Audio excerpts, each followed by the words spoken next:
Hello दोस्तों, इस video के अंदर हम समझते हैं मोल भिन्न क्या होता है, मोल अंश क्या होता है, मोल फ्रैक्शन। तो वीडियो को एंड तक देखना। चलिए अपन स्टार्ट करते हैं। दोस्तों, मोल भिन्न क्या होता है समझिए ध्यान से। आपको मैं एक एग्जांपल बताता हूँ। यदि आपको कहा जाए कि यहाँ पर हमारे पास में एक विलियन है और इस विलियन के अंदर दो अवयव घुले हुए हैं। अवयव मान लेते हैं, एक घोला इसमें ए और दूसरा अवयव घोला गया है बी। डन। और अवयव ए और बी के घुलने से हमको जो मिला है वो क्या है, विलियन। अब आपको यहाँ पर अवयव ए का कितना अंश उपस्थित है ये आपको ज्ञात करना है।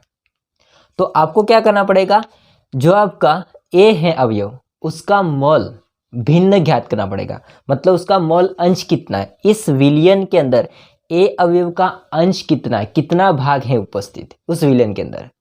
यदि आपसे कहा जाए कि बी अवयव है, इसका अंश कितना है इस विलियन के अंदर, तो ये ज्ञात करने के लिए आपको क्या करना पड़ेगा, खुद का मोल ऊपर लिखेंगे डिवाइड बाय उसके अंदर जितने भी अवयव उपस्थित। हालांकि मैंने यहाँ पर दो लिए हैं ए और बी, यदि ज़्यादा होंगे तो नीचे आ जाएगा सभी अवयवों का कुल मोल, ठीक है, और ऊपर आ जाएगा उसका मोल। आ रही बात समझे? तो इसको हम बोलते हैं दोस्तों मोल अंश या मोल भिन्न।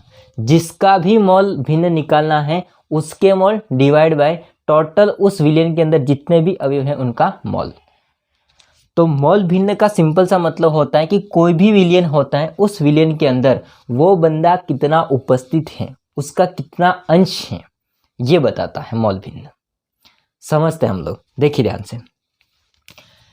हम मान लेते हैं दोस्तों, यदि किसी विलियन में, विलियन की जगह आप मिश्रण भी लिख सकते हो, यदि किसी विलियन या मिश्रण में दो अवयव कौन कौन से, तो दो अवयव ए और बी उपस्थित हैं, तो समझना ए और बी उपस्थित हैं तो हम लिखेंगे यहां पर अवयव ए के मोल। ध्यान रखना दोस्तों, मोल को दर्शाते हैं एन से। किसे दर्शाते हैं? एन से। तो अवयव ए के मोल क्या होंगे, एन ए।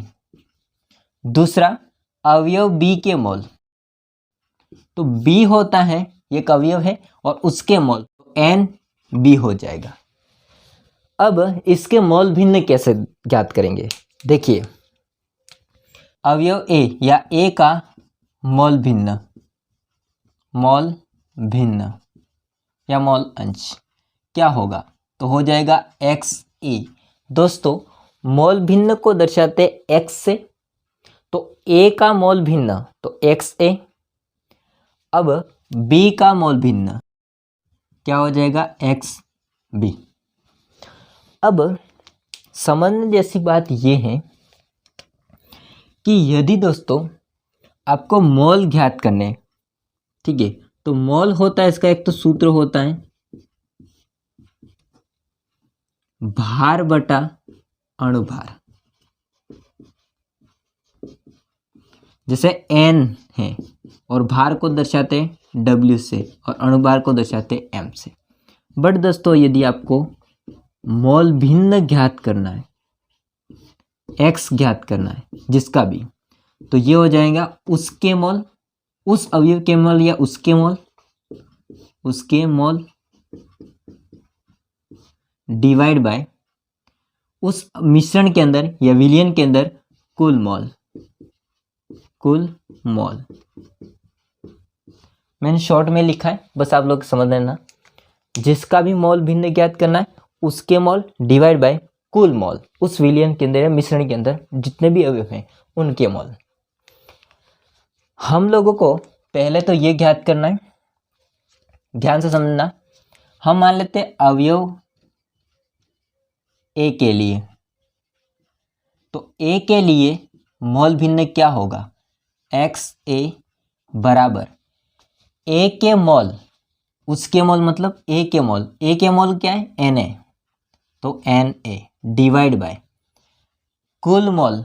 तो विलियन में कितने अवयव हैं, ए और बी, तो ए और बी के कुल मोल क्या है, एन ए और एन बी, तो यहाँ पर आ जाएगा Na प्लस Nb। डन। अब हम बात कर लेते हैं अवयव B के लिए। क्या हो जाएगा? Xb, B के खुद के मोल, उसके मोल, तो क्या हो जाएगा? Nb उसके मोल डिवाइड बाय कुल मोल Na प्लस Nb, सेम होगा Na प्लस Nb। अब इसी को हम दोस्तों यदि लिखना चाहे जिसमें कि मोल का क्या हो जाएगा?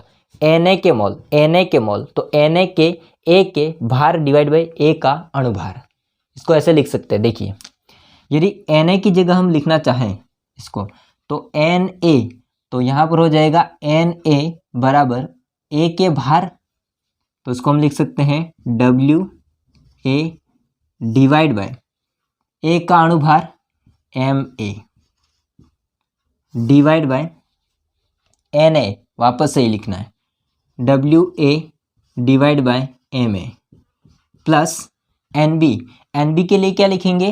तो NB बराबर WB बटे MB, तो यहाँ पर आ जाएगा WB बटे MB।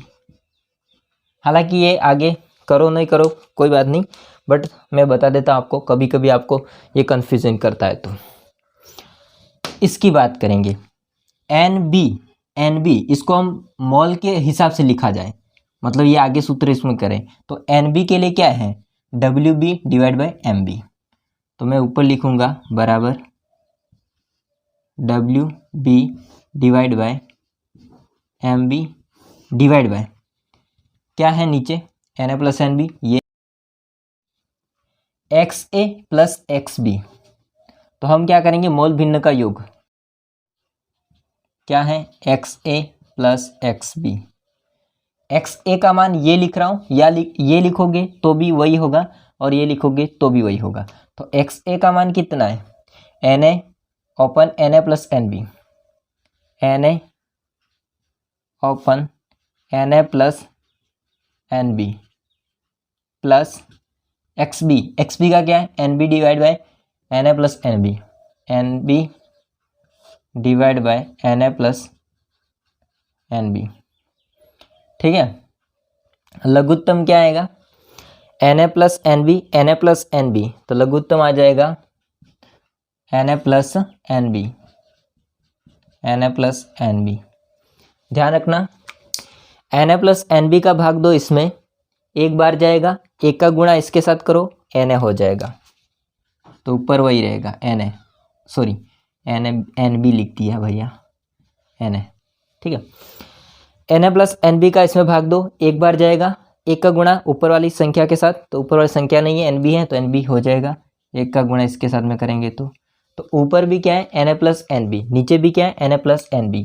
इसको अगर कट आउट करेंगे तो फाइनल आपका आंसर आएगा 1। ये 1 किसका आया? तो ये 1 आया XA प्लस XB, इसका योग आया 1। ये ध्यान रखने की बात है। यहाँ से दोस्तों क्वेश्चन ये निकलता है कि आपसे अगर क्वेश्चन पूछा जाए कि मान लेते कोई भी विलियन है, उसके अंदर बहुत सारे हैं, मतलब मान लेते हैं 3-4 हैं अवयव। अब इन 3-4 अवयव हैं, उसका अगर आपसे पूछ लिया जाए कि बताइए कि जो ABCD है ना, 3-4 हैं, तो इस अवयव का मोल भिन्न का योग कितना होगा? तो आप बोलोगे हमेशा 1। ऐसा क्यों? दोस्तों चाहे आप अवयव 2 लेते हो, चाहे आप अवयव 3 लेते हो, 4 लेते हो, अगर आप लोग निकालोगे मोल भिन्न, तो अंतिम मोल भिन्न इसका योग आएगा, वो कितना आएगा? 1 आएगा।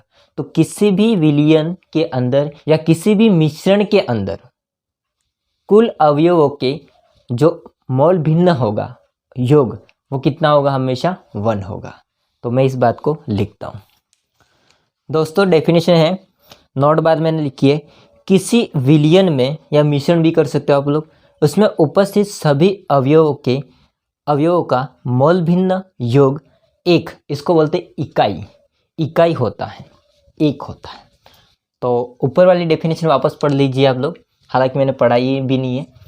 मोल भिन्न की डेफिनेशन है, मिश्रण में किसी अवयव की मोल भिन्न मिश्रण में उस अवयव के मोल, तो भाई साहब मिश्रण है या अवयव विलयन है, उसके अंदर आप देखोगे किसी भी मोल भिन्न ज्ञात करना है अवयव का, किसी भी अवयव का, तो फिर उस अवयव के मोल, उस अवयव के मोल और मिश्रण के सभी अवयव के कुल मोल की संख्या, तो सभी कुल मोलों की संख्या, इसका अनुपात कहलाता है मोल भिन्न। इसका अनुपात क्या कहलाता है दोस्तों? मोल भिन्न। आ रही बात समझ में?